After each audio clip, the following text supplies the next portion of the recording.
Before the pyramids of Egypt, before the empires of Rome, before history itself began to write its story, there was Australia. Not as we know it today, no cities, no borders, no names, just a vast ancient land, breathing quietly beneath an endless sky. Geologically, Australia is one of the oldest continents on Earth. Its rocks have remained largely unchanged for hundreds of millions of years, a silent witness to the evolution of life itself. But what truly makes this land extraordinary is not just its age, it's the people who learned to live with it. The ancestors of the Aboriginal Australians arrived here over 65,000 years ago. That's not just history, that's deep time. While much of the world was still uninhabited, they were already thriving. They didn't build towering cities or leave behind massive monuments. Instead, they created something far more profound, a living culture woven into the land itself. Every element of nature held meaning. Rivers were pathways of life, mountains were sacred beings. The stars were maps, stories, and ancestors.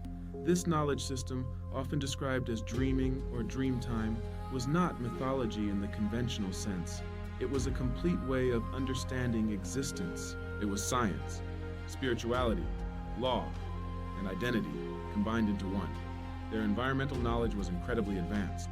They practiced controlled burning to prevent wildfires and managed ecosystems sustainably for thousands of years, navigated vast distances using only the stars and memory. Modern scientists today are only beginning to understand the depth of this wisdom. And yet, for tens of thousands of years, this world remained isolated. No invasions, no empires, no outside interference, a perfect balance, uninterrupted. But far beyond the horizon, history was moving, and soon it would arrive. Every element of nature held meaning. Rivers were pathways of life, mountains were sacred beings, the stars were maps, stories, and ancestors. While much of the world was still uninhabited, they were already thriving, a living culture woven into the land itself, a perfect balance, uninterrupted, until the horizon changed. In 1770, James Cook charted the eastern coastline. What he saw was land. What he failed to see was civilization. The greatest mistake in history is what you choose to ignore. Britain made a decision that would reshape the continent forever. They needed somewhere to send their prisoners, and Australia became the answer. In 1788, 11 ships appeared. On board were over 1,000 people, not explorers seeking adventure, but convicts, men, women, and even children. Australia was founded as a punishment. Life in the new colony was brutally difficult. Food shortages pushed settlers to starvation. Discipline was harsh and unforgiving. Survival was never guaranteed. But while the convicts struggled, another story unfolded in silence. The arrival of the British marked the beginning of dispossession. Land was taken, sacred sites destroyed, communities displaced. Some stories are loud, filled with battles and victories, but the most painful ones happen in silence. As the British colony expanded, so did its control over the land. But this expansion came at a devastating cost to the Aboriginal Australians. They were pushed further away from their ancestral lands, lands that were not just homes, but the foundation of their identity, spirituality, and existence. To remove them from the land was to remove them from themselves. Violence became a recurring reality. Conflicts over land, resources, and survival led to countless deaths, many of which were never officially recorded.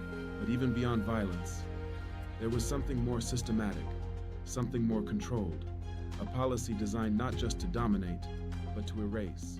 From the late 19th century into the 20th century, thousands of indigenous children were forcibly taken from their families under government policies. This became known as the stolen generation.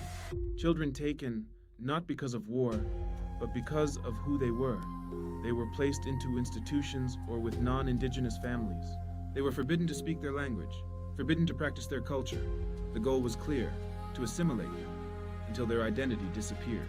Imagine growing up without knowing your parents, without knowing your roots, without knowing who you truly are. For many, this wasn't just a loss of family, it was a loss of identity itself. And the effects didn't end with those children. Trauma doesn't disappear. It echoes across generations. Communities were left fractured, cultures disrupted, histories interrupted. For decades, this chapter of Australia's story remained largely unspoken, but silence does not erase truth. Today, this history is being acknowledged more openly, yet the impact is still felt, because some wounds don't heal with time alone. Just when Australia seemed defined by hardship, something extraordinary happened. In the 1850s, gold was discovered, and with that single discovery, everything changed. The Australian gold rush ignited a wave of migration unlike anything Australia had ever seen. People came from across the world: Britain, China, Europe, North America, all driven by one powerful force: hope. Hope for wealth, hope for a new life, hope for opportunity. Small settlements rapidly transformed into booming towns. Infrastructure developed, trade expanded, economies flourished. Australia was no longer just surviving, it was growing. But with growth came tension. The sudden influx of different cultures led to social conflicts, particularly against Chinese miners, who faced discrimination and hostility. Opportunity wasn't equal for everyone. Yet despite these challenges, the gold rush reshaped Australia in profound ways. It accelerated population growth, it boosted economic independence, it laid the foundation for a more diverse society. And perhaps most importantly, it changed how Australia saw itself. No longer just a distant penal colony of Britain, but a land of possibility, a place where fortunes could be made, a place worth building. By the end of the 19th century, Australia was ready for something more. The continent was divided into 6 separate colonies, each with its own government. Together, they could be stronger. And so, after years of debate, negotiation, and vision, on January 1st, 1901, the Federation of Australia became a reality. For the first time, Australia became a nation. It was a historic moment, one of unity, ambition, and national pride. A new constitution was formed, a federal government established, a collective identity began to take shape. But like many defining moments in history, it was incomplete, because not everyone was included in this new national vision. Indigenous Australians, the very first people of this land, were excluded from the Constitution. They were not counted in the national census. They were not recognized as citizens. A nation was born, but its oldest people were left out of its story. Unity came with conditions. Yet despite these contradictions, federation marked a turning point. Australia was no longer just a collection of colonies. It was a country finding its voice, a nation stepping onto the world stage, still young, still evolving, and still carrying the weight of everything that came before. Part 3, Sacrifice and Success. Today we bridge the gap between our storied past and our ambitious future. To understand where we are going, we must first look back at the foundations laid in the red dust of this ancient land. The Anzac legend wasn't just born on a battlefield. It was forged in the hearts of those who believed in a cause greater than themselves. Sacrifice is the silent partner of success. It is the price paid in advance for the freedoms we enjoy today.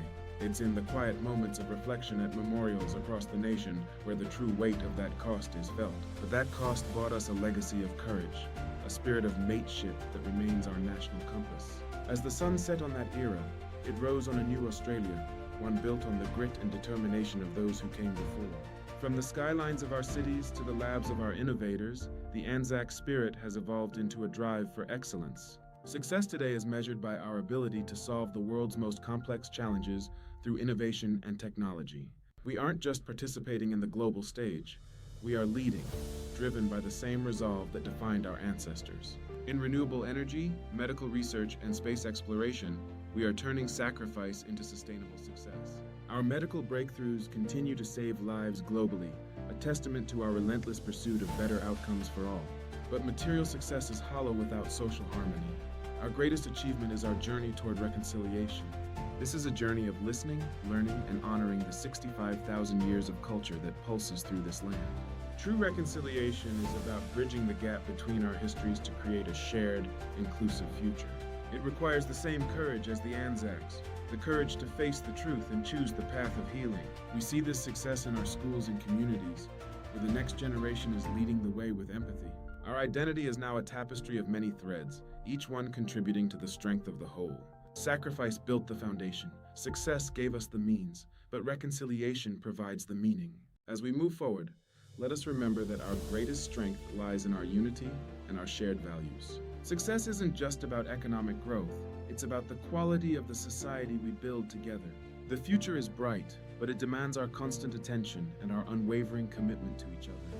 Like the desert after rain, our potential is limitless when we nurture the seeds of respect and cooperation. We are a nation of resilience, shaped by our environment and emboldened by our history. Lest we forget the sacrifice, let us celebrate the success and let us walk the path of reconciliation together. For the Australia of today and the legacy we leave for the Australia of tomorrow, thank you for joining us on this journey. Sacrifice and Success, Part 3.